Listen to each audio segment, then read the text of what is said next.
Hello, everyone. Today I'm going to present my comic, which brings in some of the world's most influential geopolitical theories to have ever been created into this comic. I'm going to go full character mode from now on, and I'm talking as the characters. Hello, class. Today we're going to bring in a very special group of men, some of the best geopolitical philosophers to have ever lived, so you better behave. Please welcome Alfred Mahan, Nicholas Speckman, and Halford Mackinder into the room. Hello, kids. My name is Rear Admiral Alfred Mahan, and we've come back from the dead to inform you all about our theories regarding the way this planet works. Each one of us has brought a little PowerPoint presentation to explain our points. So, without losing any more time, let's begin. In 1885, after almost 30 years of being a captain in the United States Navy and being included in a lot of escort missions without seeing much combat in the open seas, I found myself giving classes in the Naval War College in Newport. 5 years later, in 1890, I published a book titled Influence of the Sea, and it has had a massive impact on the usage of naval powers since. I believed well organized, supplied, and importantly, sustainable navies have the ability of asserting power and assuring a state's ultimate survival, even in times of total peace. Why? Well, for starters, I believe that wealth, which is power, influence, and monetary capital, are the results of production times trade. A country can produce millions and millions and millions of dollars worth of exports each month, but it is all useless if it's just rotting away in storage without being traded to the outside world. Because of this little formula, I believe that trade had to be protected at all costs, especially maritime trade, as it is the most efficient way of transporting and selling goods even to this day. It is the one that consumes less energy and can transport more tons of goods.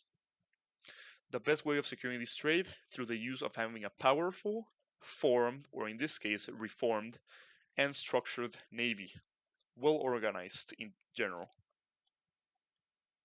I wrote in my theory that the most important job of a navy during war was not only to go at battle in the high seas like we see in the movies, but instead preventing the enemy from leaving their ports in the first place, which is called harbor at being.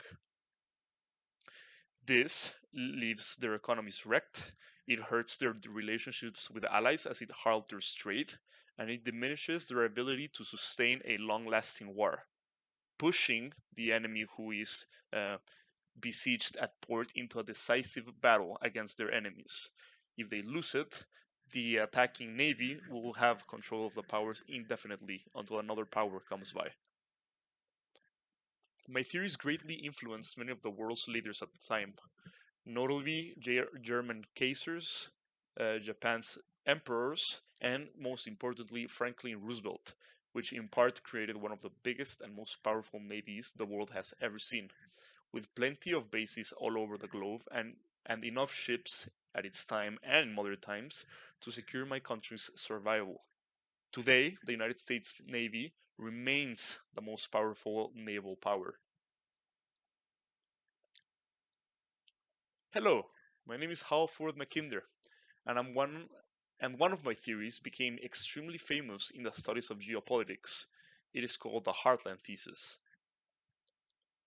I believed who rules East Europe commands the Heartland, who rules the Heartland commands the World Island, and who rules the World Island commands the rest of the world. I believe that the characteristics of terrain and geography typically have the power to influence societies. I believed mountains, bodies of water, and other hard to traverse geographical features such as rainforests promoted separation between civilizations. It created a natural buffer between them.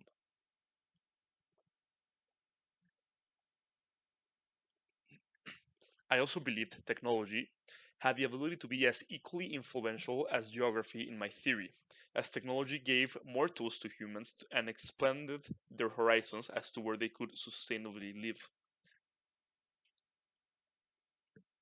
I believe that after 1900, the entire world's political events would be connected. Every political leader would have to see the bigger picture, not only in local environments. Greater magnitude effects happening in South America brought consequences to Europe in one way or another, and vice versa. This applies to the rest of the world, of course, not only South America and Europe.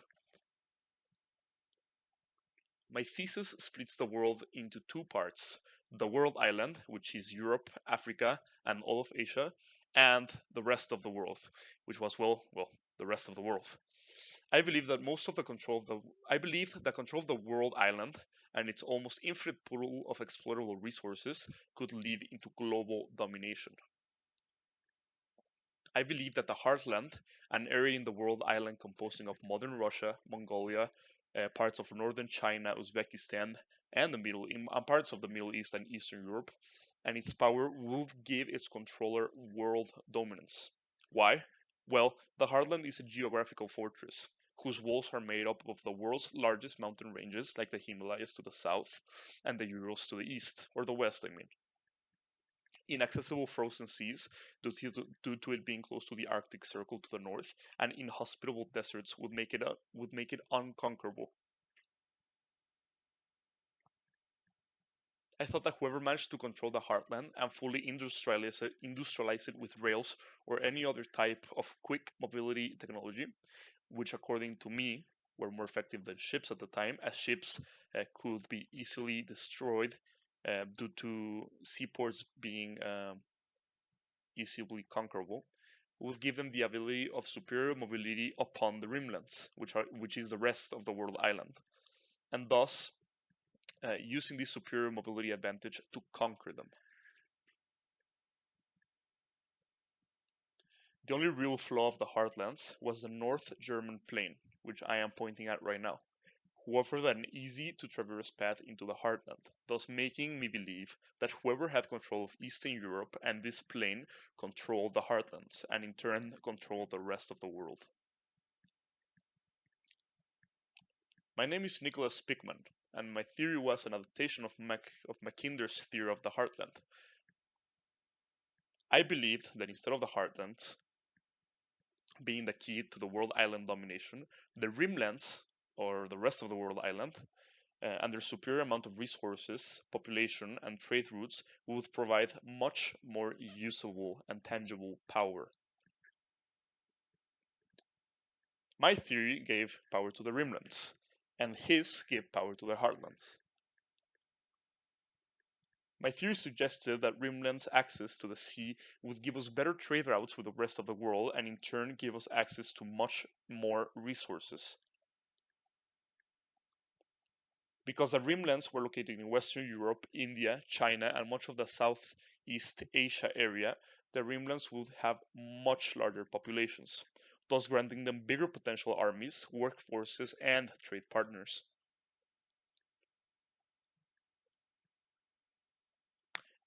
And how are your theories similar?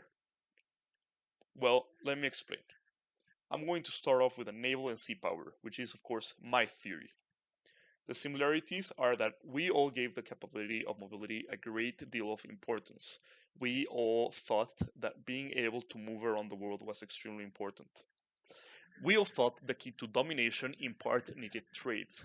You needed trade between Asians to create more wealth.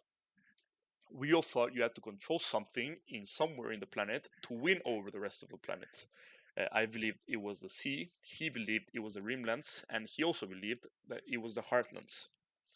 We all theorized about establishing peace through the use of strength. And the differences between naval sea power and the rest of the theories is that my thesis is the only one that had great real life implications, passing theory into practice by many countries and naval commanders. And the last difference between naval and sea power and the rest of the theories is that my theory gave power only to the ocean. Now I'm going to explain the rimland. We already talked about the similarities, so we're just going to jump straight to the differences. I gave great emphasis on the ability to harness resources and wanted to establish trade routes to achieve this goal. He established a buffer zone which would naturally see more conflict if wars between regions broke out, so it was easily distinguishable. And my theory ended up being correct. However, unlike Alfred Mahan, or me, it didn't necessarily inspire many great leaders and naval commanders to think this way. Now I'm going to talk about the Heartland theories. And again, I already talked about the similarities, so we're going to jump straight into the differences.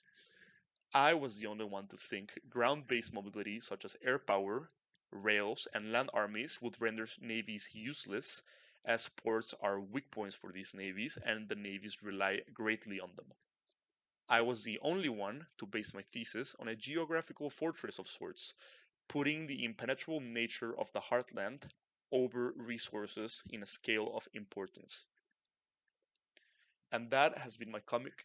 Thank you so much for watching, and I see you next week.